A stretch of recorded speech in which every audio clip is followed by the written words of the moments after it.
We are live. Hello, hello. Welcome to Comic Book Herald Live. Hey, everybody. I'm Dave Busing, founder and editor-in-chief of comicbookherald.com. Joined today for CBH interviews with Jordan Morris, the writer, author of Youth Group, new graphic novel out right now from First Second. It is out this week. You may also know Jordan from Bubble, Eisner-nominated graphic novel that came out a couple of years ago, as well as things like Jordan Jesse Go, writing on a host of television shows and all sorts of things. Jordan, how you doing today? Hey, good. Thanks for having me. Yeah, thank you for being here. It is much appreciated. Now, I saw you, Jordan. You did John Hodgman earlier today. I happened to go on Twitter, just one of my many vices. I just Hey, can't we're shake all it. listen. I get it. and I saw you on there doing John Hodgman. Yeah. Seems like you two know each other and probably have for some time. What was your favorite part of talking Youth Group on John Hodgman today? Oh, yeah, that was really fun. So John Hodgman and I both do. John Hodgman, I guess I should say, he is a great actor, a great author. He does some cool. He does some like really funny memoirs. Medallion Status is one of his recent books. It's really great. Mhm. He's been on the Daily Show, and he does a great podcast called Judge John Hodgman over there on MaximumFun.org with Jesse Thorne. And yeah, really funny dude, really hilarious podcaster. And we once or twice a year do a like live stream show called Shootin' the Breeze, BRIES, where we talk about cheese. He and I were both we both had jobs in cheese stores randomly, like when we were in our early 20s. And so yeah, that was just like an excuse for us to get together once or twice a year to talk cheese. And we did kind of a special spin-off edition called Hamming It Up, where we talked about ham today. And it was kind of like in honor of Youth Group, we ate deviled ham. Youth Group, it's a religious Okay. Yeah. horror story. So devil, ham. There was a little it linked up, I promise. Yeah, so we like ate weird canned deviled ham and just generally felt unpleasant on stream, and hopefully people liked it. It was gross. The deviled ham was very gross. Yeah, that doesn't. I mean, teach their own. So Of what is that, course. like mustardy ham, kind of like a deviled egg Yeah, it's thing? like Yeah. mustardy and spicy. The like spice blend wasn't unpleasant. It's just like Mhm. weird canned, wet, greasy meat. Oh no. Yeah, it was. Hey, and if you love it, more power to you. It's $2.50 a can, so the price is right. But I found it very gross. Cat foodie, I would call it. Wet cat Wet food is cat food, definitely yeah. one of So my just the things that makes. I had cats for a long time, and wet cat food just absolutely it's so nauseates me. gross. It's so gross. Yeah. I So cannot not a stand the fan of smell. deviled ham, but I am a fan of John. He's just such a funny dude and great to talk with. Perfect. Love it. Well, I'm glad you made it through the deviled ham and are here today to talk more details about Youth Group. So, like we were saying, Youth Group is new graphic novel out with Yes. Bowen McCurdy, and it's first second graphic novel for folks that are less familiar with first second. They do like arguably the best YA graphic novels in the game. Like, just they're so incredibly consistent with their Yeah. releases. It's pretty much a lock if you pick up a first second graphic novel that like it's going to be bare minimum good. I Like agree. they're I so love it. I'm consistent. such a fan of theirs. I was a fan of theirs before we started working together. They're Mhm. awesome. And yeah, I pick up first second books as a rule, and they're always so good. They work with such great folks. I'm like flattered to be among them. It's really cool. Was it something where you reached out to them, or did they come to you with like, "Hey, we'd love to have you do something"? Sure. So yeah, so the first thing I did with them was Bubble, the graphic novel you Right. mentioned in the intro. That is a like sci-fi horror, a sci-fi comedy about kind of aimless 20 somethings who have to live in this, bubble city in kind of the near future. They have to like kill monsters as part of like a nightmare Thunderdome version of the gig economy. Yeah, I did that with a great writer named Sarah Morgan and a great artist named Tony Cliff. And yeah, I love how that book turned out. So that book started out as a scripted podcast over there on the Max Fun Podcast Network. And yeah, for a second heard the podcast and thought it might make a good comic, and I totally agreed and was really excited. I had always wanted to do comics. I was a comics kid growing up, so it had always kind of been a back of the mind, back of the heart dream that I kind of thought would never come true. But yeah, they wanted to do Bubble as a comic, and I was so stoked. And yeah, that was the start of my relationship with them. So then they were like open to more pitches from me. So Youth Group was something I pitched them while we were working on Bubble. Awesome. Got it. Yeah, Bubble, it somehow it escaped my radar the first go round. So I read it again for this as I was digging into Mhm. Youth Group. It's really fantastic if folks haven't Oh, checked it thanks. out. Yeah, I love it. So it's a smash hit podcast. Mhm. It's an Eisner nominated graphic novel, and now it is in the process of becoming an animated film, I believe. Yeah, we're like developing it as an animated movie with Sony Animation and a bunch of cool folks like Seth Rogen. So yeah, it's chugging along. Development takes a long time, and Sure. Yeah. animated movies also take a long time. So yeah, it's cruising along, and we've added some like fun creative partners to the team that have not been announced yet. But yeah, it's cruising along. Definitely like I think it's got a shot, and I hope you see a Bubble movie in theaters one day, or on a streaming service or something. But yeah, Yeah. it's been really fun. It's been really fun to adapt. Everybody like involved really likes it and gets what's funny about it, or gets what I think is funny about it. So yeah, it's been a real joy. Do you get tired ever of writing like you've adapted it now for Yeah. like it's a third medium? Like do you have to like take breaks from it and kind of be like, all right, like I need to get in the bubble space, again, or is it just kind of endlessly like just a joke canvas for you? It's really fun. I love the world and I love the characters, and they're very fun to write. So yes, I am not at a point where I'm like tired of Bubble stories yet. Yeah, yeah. So yeah, I hope I never get there. I hope I never get to a point where I'm like, oh, time to crank out another one of these. Right, So right. yeah, I had so much fun making Bubble in all its forms. So yeah, I'm not there yet. Good, good. Glad to hear it. So with first per second here in youth group, I knew going in that this would be solid, right? Because I'm just Mhm. like, it's first second YA thing. I definitely want to check it out. But I'm coming in cold at the time. Yeah. I hadn't read Bubble at that point. I can tell you the exact moment that I was like, oh, I would love to talk to Jordan and Mhm. promote this book.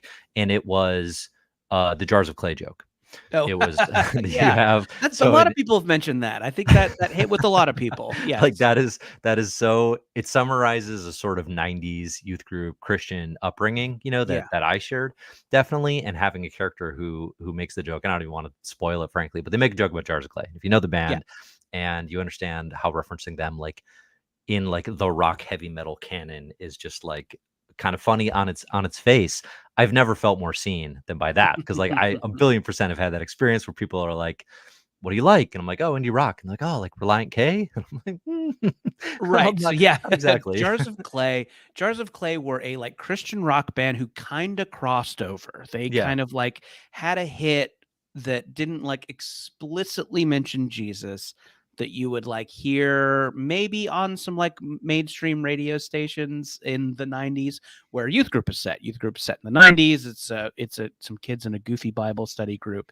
And yeah, they rock out to Jars of Clay. So yeah, hopefully if you were if you were a kid of at that time, that'll hit for you. that reference definitely connected. What was so you've spoken a bit in interviews about how this is youth group is a very personal Mhm. story for you, right? And it reflects a lot of your own background, maybe in a way that Bubble didn't necessarily as much. What was kind of your 90s connection to this scene, to youth groups, to kind of just that religious fervor of that, and then how does that manifest itself in wanting to tell this story? Yeah, so I, grew up in the 90s going to a goofy Bible study where we, listened to Jars of Clay and sang religious parody songs, and made abstinence charts, and all the kind of embarrassing stuff that happens in the book. Yeah. And I had always just thought it was a funny, weird little world, and wanted to write about it. I feel like sometimes you see like religious kids in media, or you see like teen Bible study groups or something, and they're always pretty broad, they're always pretty like punchliney, and like that stuff can be very funny, but I never saw it depicted in a way where I'm like, oh, they get this, or they get what's funny about this. Hmm. Um, so I had always just kind of wanted to do it. It always just been in my, you know, idea folder as like maybe do something about a youth group. And yeah, then I kind of had the idea to mash some religious horror into there. Bubble is kind of a genre hybrid, is a growing up in your 20s story, or like being aimless in your 20s, and Yeah. sci-fi dystopia monster fighting. So yeah, I kind of took the vague idea of what if a story was set in a youth group and put in a little religious horror. So yeah, that's kind of the germ of the idea. Do you think that when, you talked about when folks maybe aren't finding what's funny about this, because Mhm. there's just, I think what would now be described as just cringe, but like there is a like actual physical cringe pain when I see like Walking with the Sun, like parody lyrics. Like I feel that, I've Yeah. been there. I still feel that, and as adult, but it seems like you have an ability to kind of step outside that and find the funniness of it, or sort of the heart behind it, maybe. I Yeah. don't know. Like, what do you think that is? That is it punch Are people punching down at that too much and not necessarily being like, because there are elements to be critical of, and we'll talk about Yeah, that. for sure. But where do you come from as far as like, did you always find it funny even growing up? Yeah. Oh, totally. Yeah. And I really loved going to my youth group for a time, and it was very like helpful, and it was a cool social group, and I had a lot of friends there, and it like I think had some bad messaging, but it also had some good messaging. So yeah, Sure. it was, it was a mixed bag, but I remember the time when I felt really positively about it, and I kind of tried to like make make that part of the book, like to show the aspects of it that are positive, the kind of friendship, togetherness, community stuff. Yeah. Yeah, and I didn't want this to be a story that was like hypercritical of religion, or yeah, like making characters who are like religious villains. Like I think you can do those stories, and I think you're justified in doing those stories. But I didn't want it to be that. I wanted it to be like a story about people who kind of clash and disagree, but have to like work together anyway. So Mhm. yeah, that was kind of like what we were trying to bring to it. So yeah, and I think a good example is like people from Portland love Portlandia. Or Mhm. from in my experience, people from Portland love the sketch show Portlandia. Yeah. And I think it's like it's because it it seems to be coming from a place of like, we get this, we do this ourselves, but we see what's funny about it. So Yeah, yeah. hopefully I'm hopefully youth group is a little bit that, right? If you are a youth group kid and you're reading this, um, hopefully it seems a little more like, you know, a a roast from somebody who was there, rather than like Hmm. a critique from somebody who thinks it's stupid.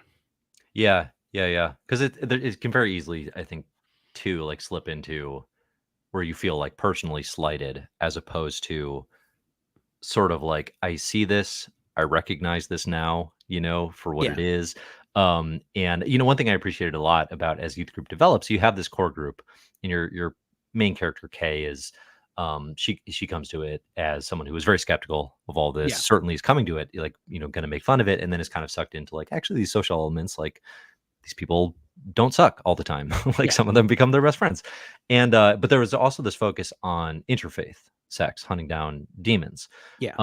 as a pretty clear, like I thought, metaphor for, the barriers you often find in religious circles, and kind of how arbitrary they are when you boil it down. Mhm. Was that something that came to you out of personal experience, growing up, something that you recognize just later, kind of like, now, and you're looking back and you're like, why are these things so segmented? Like, where does that come from? Yeah, so in the book, we have like our characters are like evangelical exorcists, demon fighters, and they at some point realize that like the threat is too big, and they need to team up with other religious demon fighters. I think in the world of the book, like we suppose that if there are evangelical exorcists, then other religions probably have a similar program. Because I Mhm. think all, most religions do have some sort of like program for teens or program for kids or something like that. So I guess just by the, logic of the book, there would be Wiccan demon fighters, there would be Jewish demon fighters, Catholic demon fighters. So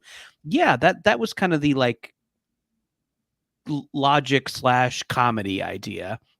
And then yeah, I thought instead of just like referencing them, it'd be fun to actually see some of them, broaden out the cast a little bit. And yeah, I thought the idea of them working together was a fun like metaphor for,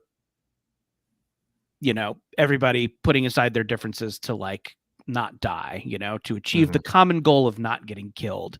And yeah, and I totally remember that feeling growing up, like being in church and hearing disparaging things about other religions. That was always something I didn't like, and that made me not want to be there. Like, Christians making catty comments about Mormons or Jewish people or something like that. So yeah, I never liked that, and always kind of like wished that there was more interfaith collaboration and people kind of celebrating what's similar about religions, rather than being shitty to each other about the little differences. Yeah, yeah, totally. No, it comes across in this as well. Um, my favorite thing that I learned from interviews here from you was that for character designs for this book, that you and Bowen worked off 90s playlists. Like you made custom Yeah. 90s playlists for each character because the book is set in the 90s, I guess. Mhm. Should emphasize. Was that something you had done before or how you've approached characters in the past? Because it sounds kind of awesome. Yeah, that was Bowen's idea, and definitely something I want to, steal for future projects. It was a Yeah. really cool idea, and definitely like, I think what music someone likes says a lot about them. It it doesn't say everything about them, obviously, but it's a little window into them. And yeah, I think that it was fun to kind of think about what the characters would listen to. So we have Kay, who's a little spooky. She's a little gothy. So her playlist was like Tool and Nine Inch Nails and L7 and some of those like grungier, gothier 90s things. And Meg is kind of like a little peppy, a little cheerleader, a little bit Elle Woods. So I think her playlist is like Spice Girls and Hanson and stuff like that. So and yeah, we have kind of a stony, chill SoCal dude, Cortland, who is like 311, Sublime, Smash Mouth, etc.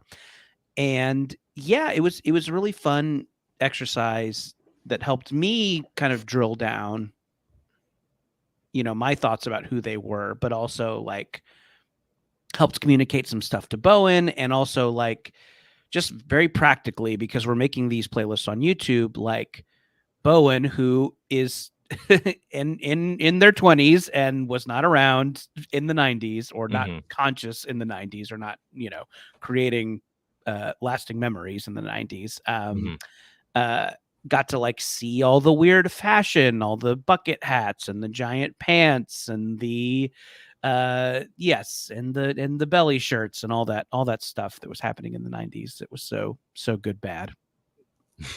Yeah, sure, sure. No, it's a cool way to go about design and kind of just getting a feel for who this person is, what their vibe is. Essentially, it's interesting to me that I'm fascinated by somebody like Bowen could take that and be like, oh, and here's what they look like based on Trent Reznor's growls, right? Like Yeah, that's a really cool bit of synthesis happening there. The way Bowen does bug-eyed facial expressions is like my favorite thing in this comic. I don't know.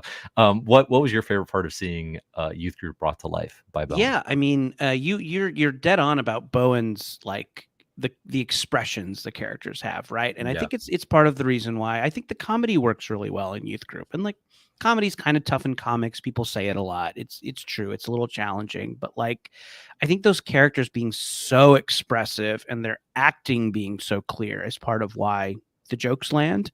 Yeah, I know, and I mean that panel you have up right now on the stream is a great example of like, yeah, I don't know. I think you just kind of know what everybody's feeling, and it's really great. Yeah, because sometimes in comics it kind of feels like the words, the images are sometimes doing something different, or the words aren't considering the image, and vice versa. So yeah, it's really nice to see like the emotions that are in the scripts kind of come out in a big clear way. And yeah, and I like Bowen's design so much, and like the like care that they took with like some little details. Like there's a shot from inside a fridge in Youth Group, and like not important to the story. This fridge does not come back. People don't get something out of the fridge that they need to influence the story. It's just this like really lovingly designed fridge. And you could tell it's a suburban fridge. There's like, Sunny Delight in there. And it just like sets the scene so well. It's like, it's telling you that like, this is suburbia. This is a very basic suburban town where a demon fight will have to take place. So yeah, it's just those like little details that you didn't think about that come out. That's such a wonderful part of comics for me. It's like there's the stuff that was in your head, and that's great to see, but there's the stuff that wasn't in your head, and that is the stuff that's like super exciting. Like I never thought about that. It was really like, I don't know. I've been really lucky to work with some great artists, and it's always like such a joy to see like what they bring to it that like wasn't in the script. Yeah. No, it's that collaborative magic. Then when two brains become one, it's very cool. You talked about, comedy being harder in comics. It's certainly something people talk about a lot. Having done it now with Bubble's very funny. Youth Group, I feel like is less jokes per minute, but has some really funny moments throughout. What are kind of some of the key lessons you've learned there? Writing. You've written for podcasts, for TV, now for this movie, throughout your career, and comics. Like, what are the things that you found you need to do to help sell a laugh? Because it does seem like a more of a, I don't know if it's harder necessarily, but it's fewer people pull it off, I guess. Yeah, it is. It can be challenging. So yeah, I think with like comics, just try and be clear in your script, like what you think the characters are going through. Sometimes it helps, or I don't know if I don't know if this would work for everybody, but I like to sometimes put a little bit of like a little note about the subtext in it, like what the character, because we don't always say what we're feeling, and I think I want to keep that part of how people interact into my writing. Like we don't always just come out and say what we're feeling. So sometimes when that's happening, I try and like add a little note on what the subtext is, or what this character is actually saying with this line. And hopefully that helps the artist like kind of drill down on the emotion and drill down on like, yeah, what to kind of try and communicate through the expressions and the gestures and stuff like that. So yeah, I know it's like it's not an exact science. But yeah, but I think I've been lucky that my comics projects have all like tried to be funny, and I think that most of them pull it off. No, definitely. I think they're both definitely some good laughs. Like I said, like the second I read that Jars of Clay joke, I was like, I mean, I want to talk about this in more detail. It's interesting. It sounds like kind of what you're saying. And I think that's something I picked up from talking to various comics, artists and writers over time, is like, I think a lot of times readers would, if a joke's not landing, let's say, they're going to put that on the writer. Sure. A lot of times, right? They can be like, the writer's not funny, or the writer wrote a bad joke, whatever, right? It seems like in reality, you're not, like, you're trying to write a funny joke, yes. But the more important piece of this is you're trying to sell it to the artist in terms of how to communicate it. Does that feel true? Yeah, I mean, I think that there's just some comedy rules that like get broken in comics sometimes. Like I think it's not just about like, a joke isn't just a set of funny words, right? Like it's like they're not all knock jokes. It's like, if it's character based, you want to like see how someone is feeling when they're saying the thing, and you want to see how people are reacting to it too. Like a joke just isn't a joke. It's how do the people around react to the joke, right? Like there's a reason that people talk about the weirdo and the straight man is that like the comedy duo, because like the weirdo can say something weird, but you like seeing the straight man react to it is part of the joke. So yeah, I think that just like sometimes that stuff gets ignored in comics.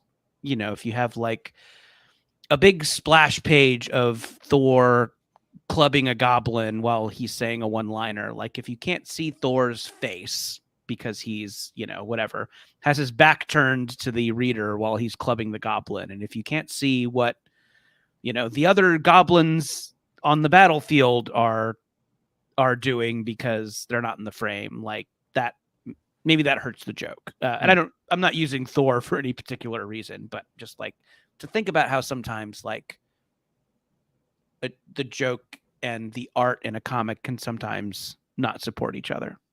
Sure. No, that's interesting. Yeah, I think, and I'm sure it's like, it's one of those things too, where the second you feel like you've cracked it, it's like, well, you have to do it 20 different ways now to Yeah. like, it's like constantly evolving, constantly changing.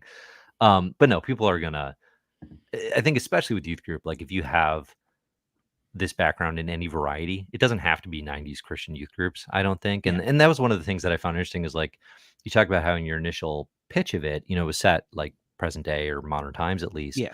And then your editor, Callista Brill, suggested setting it in the 90s.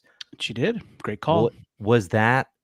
Do you, as a creative person, right, and you have all these accolades, do you have any initial resistance to that where you're like, that's not what I wanted? Or are you very like flexible and easygoing with stuff like that? Yeah, I do a lot of like, most of the writing I've done has been like group work. It's been like, in a writing room or as part of a sketch group or as part of a podcasting team. So yeah, I think I'm used to getting ideas from multiple sources. And yeah, and like, like when you're writing professionally, you get bad notes sometimes and they're frustrating and hard to implement or hard to ignore or hard to, bite your lip and put in the script even though you don't want to. So yeah, but I mean, Callista's such a pro, like has just made such great comics and I just like trust her track record. And yeah, I think that's kind of important too, to like trust that people know what they're talking about, right? Like if you know their resumes, and you've like seen their work, just like trust that they know what they're talking about. And yeah, and I think Callista really did here. I think that the like 90s setting was just like a great choice, and I think it opened so many fun doors, and I think it like adds to the fun of the comic. So yeah, I don't know. I was like very happy to do that and really like think that it brought so much to the book. Yeah. I mean, I definitely appreciate it on a more resonant, because of where I'm at in my life and having grown through that period, like, Yeah. scale. But also, it was kind of nice to not read it tied to the tensions of today in as direct a way. Yeah. Frankly, not that everything needs to be like an escape, but sometimes it's kind of nice to step Yeah. half a step to the left and be like, okay, like, right, and this is what it was like 30 years Yeah. ago, and we don't have to worry about it anymore because we're here now. So that was, how do you think it changes? How do you think youth group looks if you're doing it 2019, 2020, right? Yeah. Or post pandemic even. Yeah. I mean, I think that like, you have to deal with the internet, which is always a pain in the ass for storytelling. There's always just the like, oh, so everything people are doing can just be filmed and uploaded and there's no secrets, So yeah, I think that like, it's a cliche, but just like smartphones hurt horror, smartphones hurt genre, because you always have to like explain why, people don't have smartphones. Like there's no reception up here. You always have to have that moment in, cabin in the woods type stuff. Which is increasingly preposterous. Yeah, I know, Like, right? how And many that gets a places little can you less go? believable. Like, where's my internet? Yeah. Yeah. So, but so yeah, so like obviously you just don't have to like think about any of that stuff. But like, yeah, and then I think that if it was modern, I think people might be thinking about social issues more than they are when they're reading this. Yeah, which isn't to say like, there were no controversial social issues around religion in the 90s, because there right. were. So yeah, but I think it just helps. It helps you kind of like enjoy the story and the characters in a way where you're not just like constantly thinking how they would be reacting to the news, Right. Yeah. No, it definitely worked for me. Mhm. And I think it will for a lot of folks.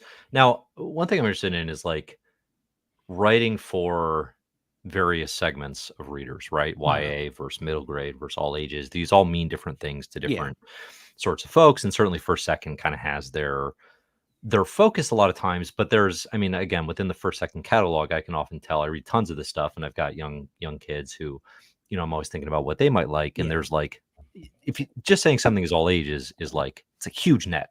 Sure. Like it Yeah. doesn't mean the same thing for the same books a lot of times. How do you, going into youth group versus bubble, like, are there certain barriers you're putting up in terms of the language and trying to make it YA? Do you not change anything? I'm kind of curious, like, what's the Yeah, writing I mean, I process there? think just like there's just like practically, there's just like a couple things that like aren't that huge. It's like you want the main characters to be teens, and you want that to be like the perspective character, Mhm. um, and no intense swearing and no intense, sex or nudity, and no, maybe you don't see people's heads getting chopped off, although I guess you probably could. I mean, I don't know, the Hunger Games is Yeah. pretty murdery, Yeah. and that's a YA book technically, so yeah, but it's like there's boundaries, but they're like like they're like very easy to stay inside, or at least I found when I was writing this. I was like, oh, YA, okay, yeah, maybe, but like it wasn't hard. I like didn't have to think about it a lot. Okay. Yeah. Yeah, and I think that just like there's yeah, I think that on some projects, like I've done a lot of writing for kids TV, and I think that like the kids TV stuff that I do the best with is stuff where they're not super concerned about like, let's teach a lesson about sharing, or like let's teach a lesson about confidence.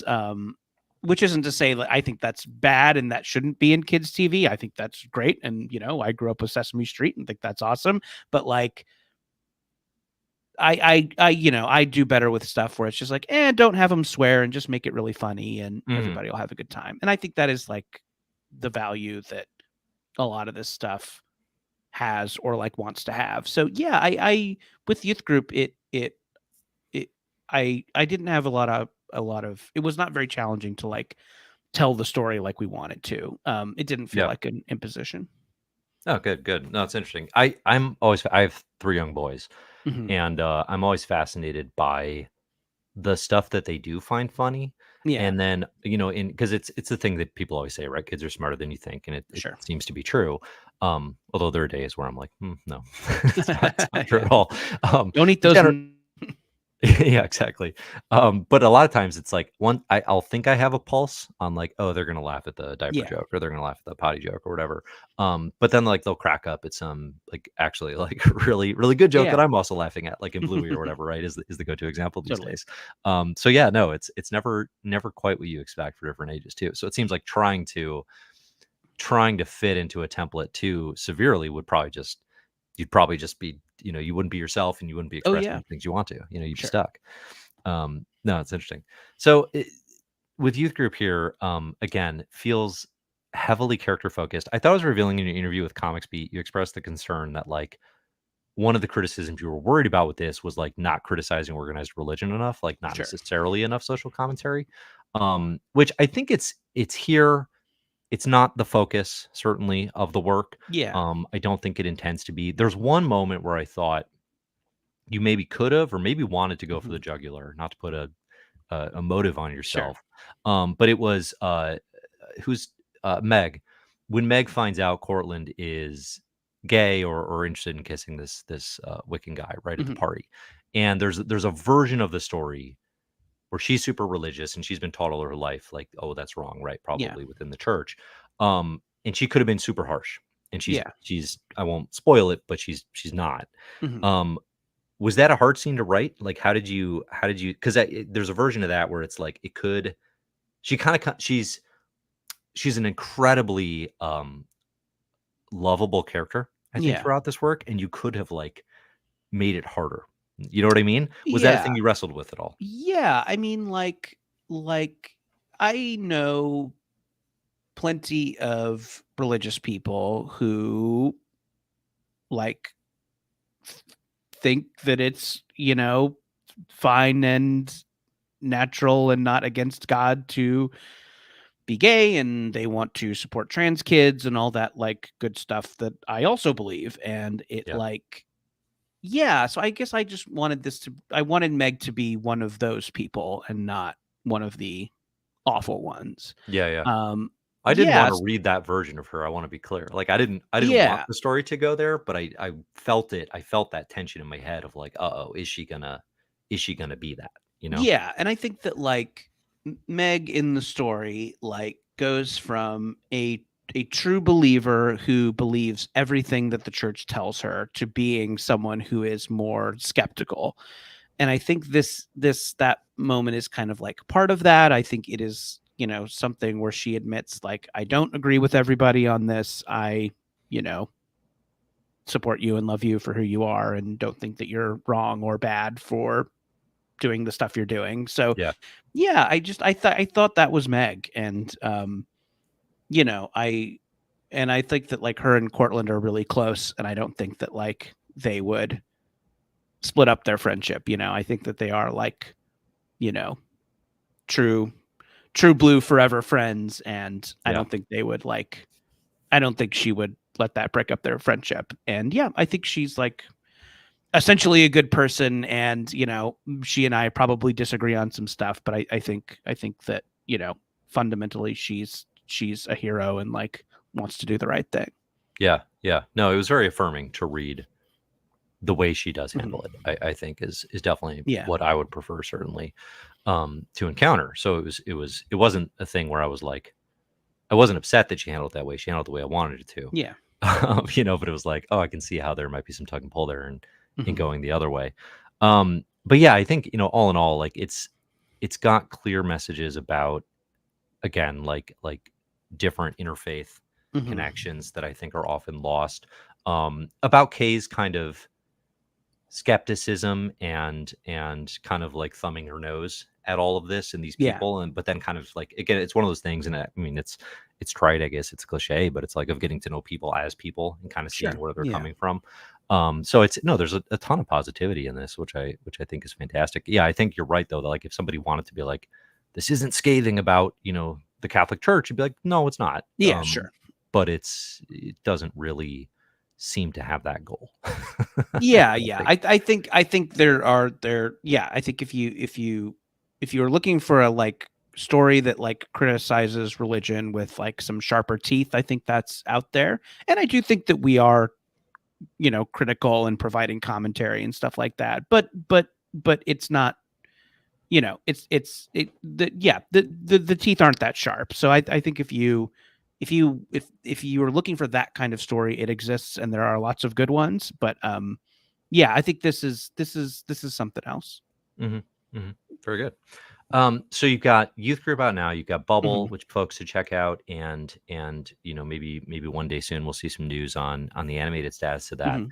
Um, you've done some Archie work as Yeah, I have. well. Yeah. What else are you looking to do in comics? Do you have anything coming up? Things you want to Yeah, share? I'm like excited to do more comics. I don't have like anything in the pipe right now, but I am gonna like hit the road and be con guy for a couple months. I'm gonna be Okay. like con guy in service of Youth Group. I'm like so excited about this thing. And Bubble came out in 2020, so there were no Mhm. cons, there were no events. We did a lot of like great virtual events, but obviously I didn't, get to set up my little folding table and sign my books and stuff like that. So yeah, I'm looking forward to that. I think we're gonna do San Diego, and then I've got um some other stuff in the pipe. So yeah, I'm kind of looking forward to like living that con life for a little bit. Yeah. I think it'll be fun. I was a con kid growing up, and it's so like cool to go to them as a professional. And yeah, I'm looking forward to meeting the various local nerds from across this great nation.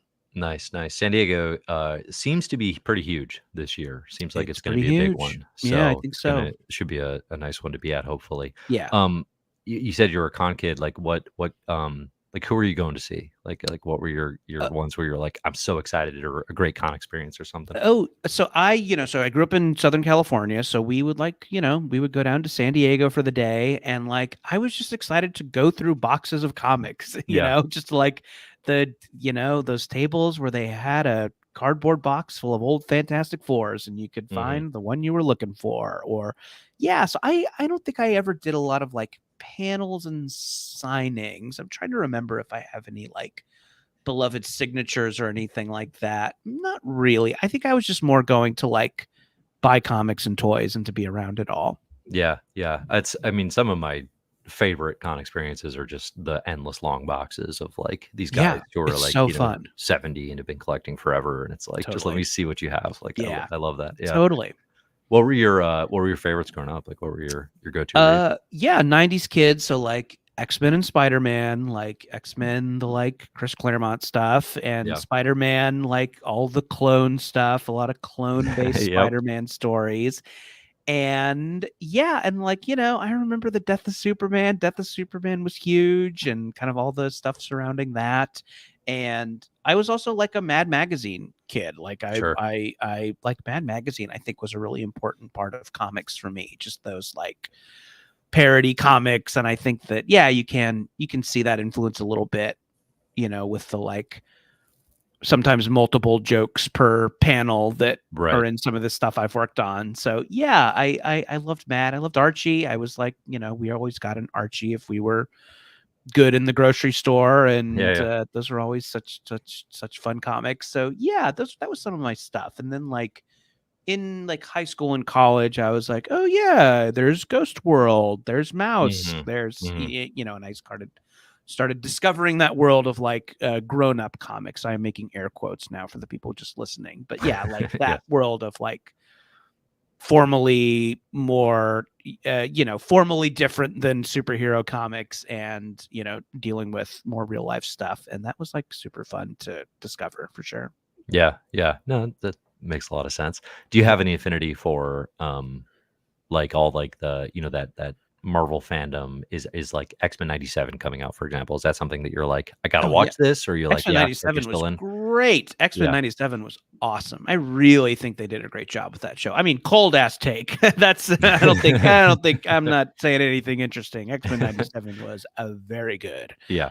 Yeah, that was such a neat show, and definitely like had such a love for those 90s X-Men stories. And yeah, so cool, and like updated the looks in such a cool way. Great voice acting. Man, yeah. Mhm. That was such a treat. I'm looking forward to more of that show. Yeah, it was very exciting to see it, done Uh-huh. well and see it, so confident kinda in what it wanted to be, Totally. as an adult now was very, very exciting for me as well. Very cool, very cool. So we got youth group, we got Bubble, we got links here in the show notes. Folks, check those out. Awesome. And Yeah. then, you're having the big con experience where hopefully you get to meet fans in person and do your signings, and that's always Yeah. a good time, I think. Yeah.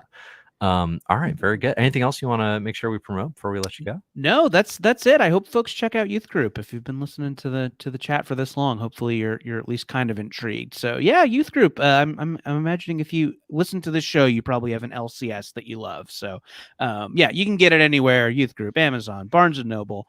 Ooh, No, excuse I me, did a little bit belch there. But yeah, you can get it at your LCS if they don't have it on the shelf. They'll order it for you. I did notice on Amazon, right now, because I was seeing had this actually come out yet, and it has. Mhm. It's listed as the number one new release in teen and young adult vampire fiction. Have you seen this? Okay, I haven't. News to me. That's I do that's not remember cool. a vampire in the book. Am I wrong? No, no, there's no vampires in it. But I mean, Yeah. you quibble with demon taxonomy. What's a Sure. vampire versus what's a ghoul versus what's a demon. Yeah, yeah. Hey, if the vampire kids want to check it out, we're happy to have them. There They might should not. feel perfectly at home. It's not Yeah, far from vampire sure. territory. You know what I bet Yeah, it is? I bet it's the read if you like Buffy the Vampire Slayer. I that bet might be it. Yeah, because it's definitely got those. It's Buffy-ish, I yeah, suppose, right? With your sure. demons, and it's hard to shake that. Yeah. If you've got teens battling demons, that's gonna be You're gonna a think a little reference bit of point. Buffy, at least if you're someone of a certain age. So yeah, for sure. Yeah, yeah, totally. Especially we're talking 90s here. All right, awesome, Jordan. I appreciate you taking the time. I'm glad you could join, and yeah, we'll put these links up and make sure people can check out the work this year. Thanks, man. Great chat. This was so much fun. Awesome. Thanks for joining. All right. Bye. Bye now.